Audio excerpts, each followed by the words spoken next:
আসসালামু আলাইকুম। Try.Fulfil এর পক্ষ থেকে সবাইকে স্বাগতম জানাচ্ছি। আজকে ক্রিটিসিজমের ইন্ট্রোডাকশন টু কালচার এন্ড ইম্পেরিয়ালিজমের সেট সাজেশনের সবগুলো ব্রিফের প্রশ্ন সংক্ষিপ্ত আকারে ছোট ছোট করে এখানে পড়ে যাব। এই টেক্সটটা আমাদের ওয়েবসাইটে দেওয়া আছে, সেখান থেকে দেখে নিতে পারবে। আমাদের লাইভে এটা নিয়ে আবার আলোচনা আছে, সেটাও দেখে নিতে পারবে। এবং আমাদের চ্যানেল নতুন হলে অবশ্যই সাবস্ক্রাইব করে নেবে। আমরা শুরু করছি পড়া। What does orientalism mainly deal with? Orientalism কি নিয়ে কথা বলে? With the affairs of middle East, মধ্যপ্রাচ্যের বিষয়গুলো নিয়ে আলোচনা করে। এটা একটা বই। What is Robinson Crusoe about? Robinson Crusoe কি নিয়ে লেখা? About a European who establishes a domain of feudal lord on a non European island. একজন ব্যক্তিকে লেখা যে ইউরোপের মানুষ যে একটা সামন্ততান্ত্রিক ব্যবস্থা প্রচলন করতে চাচ্ছিল এমন একটা জায়গায় যেটা ইউরোপের বাইরে। এটা আমরা জানি, থার্ড ইয়ারে পড়েছি। 3 number, what is orientalism and when was it published? Orientalism একটা বই, famous critical work of Edward Said and was published in 1978. 4. What was the result of Said's research on culture and empire? তার রিসার্চের ফলাফলগুলো কি ছিল? The result was a series of lectures delivered by him at different universities. এই culture আর empire নিয়ে পড়াশোনা করার পরে তিনি কিছু লেকচার দিয়েছিলেন কিছু বিশ্ববিদ্যালয়ে, সেটাই হচ্ছে result. What does Said say about the recent criticism? Recent criticism সম্পর্কে তিনি কি বলেছেন? Much of recent criticism is directed to narrative fiction. এই রিসেন্ট ক্রিটিসিজম গুলো ডিরেক্টেড টু ন্যারেটিভ ফিকশন, যেগুলো হচ্ছে সাহিত্য অথবা উপন্যাস, এগুলো লিখতে ব্যবহৃত হয়েছে। But it's position in the history and imperial world is still ignored.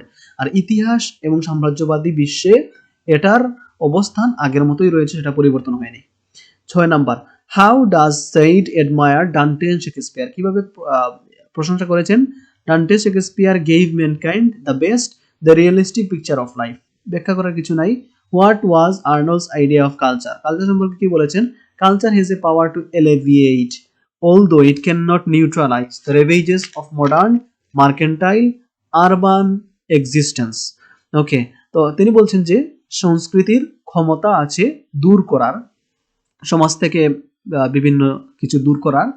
তারপরে হচ্ছে এটা পারে না রেভেজেস of a modern mercantile urban existence, শহুরে আধুনিক এই যে ব্যবসার মতো পুঁজিবাদী একটা সমাজ, সেটাকে নিউট্রালাইজ করতে পারে না, এটা ব্যর্থতা। What did inspire the Americans and the Europeans to fight for equality? কোন জিনিস তাদেরকে অনুপ্রেরণা করেছিল সমতার জন্য যুদ্ধ করতে? The grand narratives of emancipation and their protagonist. Narrative মানে উপন্যাস অথবা সাহিত্য যেগুলো স্বাধীনতার পক্ষে কথা বলেছিল এবং এগুলোর যারা প্রোটাগনিস্ট বা চরিত্র ছিল, কেন্দ্রীয় চরিত্র, তারা অনুপ্রাণিত করেছে আমেরিকান ইউরোপিয়ানদেরকে সমতার আন্দোলনের জন্য। Why does the author call culture a sort of theater? কালচারকে তিনি কেন মঞ্চ বললেন? Because various political ideological causes engage one another in culture. বিভিন্ন রাজনৈতিক এবং আদর্শিক বিষয় একসাথে চলে আসে সংস্কৃতির মধ্যে, এজন্য এটাকে তিনি একটা থিয়েটারের সাথে তুলনা করেছেন। What, according to Said, is Dickens' Great Expectation about? Great Expectation একটা উপন্যাস, এটা কি নিয়ে লেখা? About self-delusion, আত্মপ্রবঞ্চনা নিয়ে লেখা। And the hero's vain attempts to become a gentleman without hard labor. তার নায়ক পিপ, সে চাচ্ছিল কোনো পরিশ্রম ছাড়াই সে একজন জেন্টলম্যান অথবা উচ্চ শ্রেণীর মানুষ হয়ে যাওয়ার জন্য। এটা হচ্ছে তার self dilution. What history does great expectation reveal? কোন ইতিহাস ব্যাখ্যা করে এটা? Great expectation reveals A vest history of speculation about Australia a white colony. Australia একটা কলোনি অথবা সাম্রাজ্যবাদের কেন্দ্র হিসেবে যে ব্যবহৃত হয়েছে সেটার হিস্ট্রি বর্ণনা করে এটা। When and why was Australia established as a penal colony? Penal মানে হচ্ছে বিচারিক বুঝায়, বিচারিক কলোনি হিসেবে কখন এটা প্রতিষ্ঠিত হয়? যে 18th সেঞ্চুরিতে, so that England could transport there an unwanted excess population of criminals. কেন ওই জায়গাটা হয়েছিল অস্ট্রেলিয়া কলোনি? কারণ ইংল্যান্ড চাচ্ছিল তাদের সব ক্রিমিনালদেরকে ওখানে পাঠিয়ে দেওয়ার জন্য। তারপরে 13 নম্বর, হোয়াট ডাজ কনভার্স নোস্ট্রোমো ফরকাস্ট? নোস্ট্রোমো কি বলে? Unstoppable unrest institute of the Latin American Republic. Latin আমেরিকার যে দেশগুলো সেগুলোর মধ্যে যে একটা দুর্দশাপূর্ণ অবস্থা ছিল সেটা ব্যাখ্যা করে Nostromo. Where is Conrad Nostromo set in, কোন জায়গায় এটা কথাবার্তা বলে কাহিনী হয়েছিল, যে an independent Central American republic, স্বাধীন একটা মধ্য আমেরিকার প্রজাতন্ত্রের মধ্যে এই কাহিনী হয়েছিল। In what sense is Conrad a precursor of the western views of the Third World, কোন চিন্তায় বলা যায় যে কনরেড তিনি তৃতীয় বিশ্বকে নিয়ে ওয়েস্টার্ন ভিউ তৈরি করেছিলেন, অথবা পশ্চিমাদের চিন্তা ভাবনা তিনি তৈরি করেছিলেন। Because he has a tendency two derive a non European world, তার একটা ইচ্ছা ছিল তিনি ইউরোপের বাইরের বিশ্বকে তুলে আনার, ইদার ফর অ্যানালাইসিস গবেষণার জন্য হতে পারে, or for satisfying the exotic টেস্টেস of the western reader, তার পশ্চিমাদের যে পাঠক রয়েছে তারা বিদেশের একটা টেস্ট অনুভব করবে, বিদেশের সংস্কৃতি, বিদেশের অবস্থা সম্পর্কে, সেটা দেওয়ার জন্য তিনি এই লেখাগুলো লিখেছিলেন।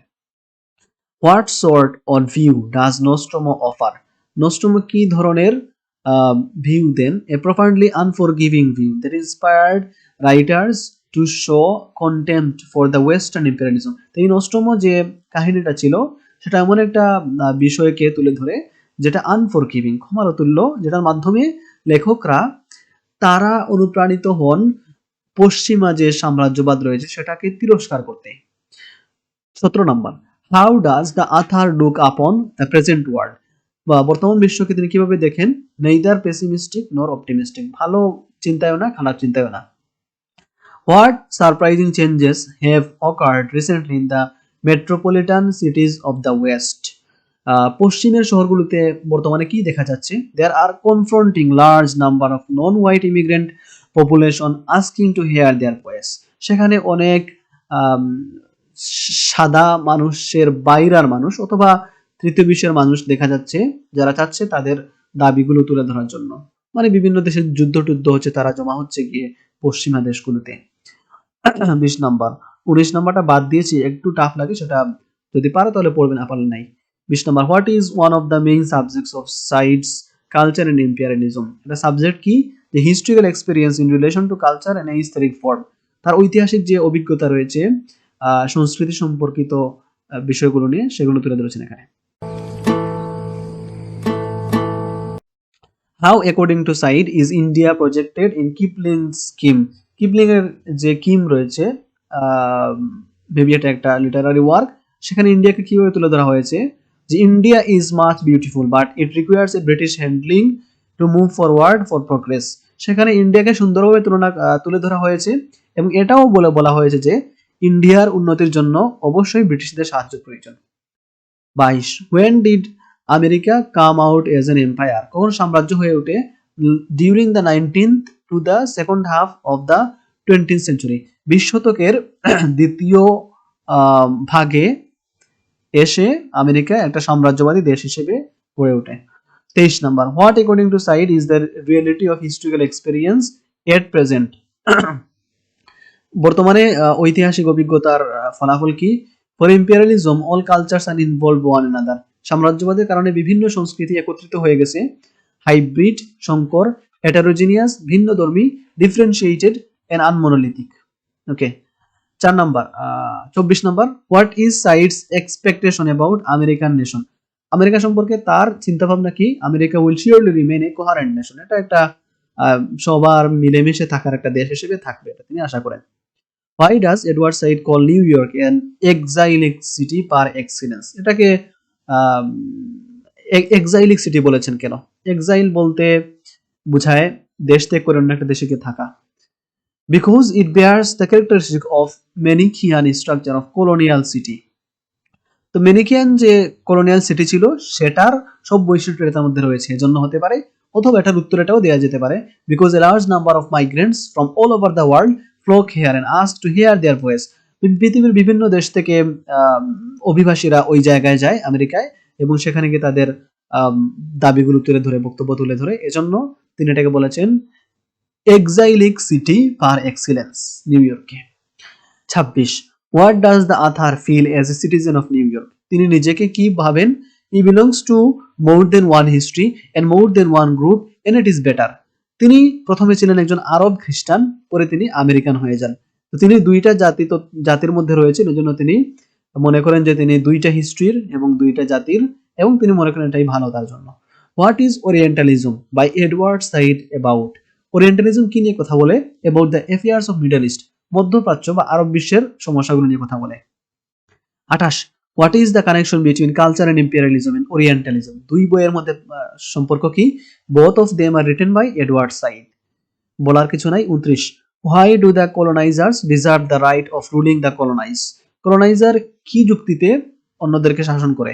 Because the colonizers were superior to the colonize, তারা মনে করে তারা ওদের থেকে নিজেরা উন্নত শ্রেণীর অথবা উন্নত জাতের। 30, who according to Said are the children of decolonization and why, সাম্রাজ্যবাদ বিরোধীদের সন্তান কাদেরকে বলছেন তিনি এবং কেন বলছেন?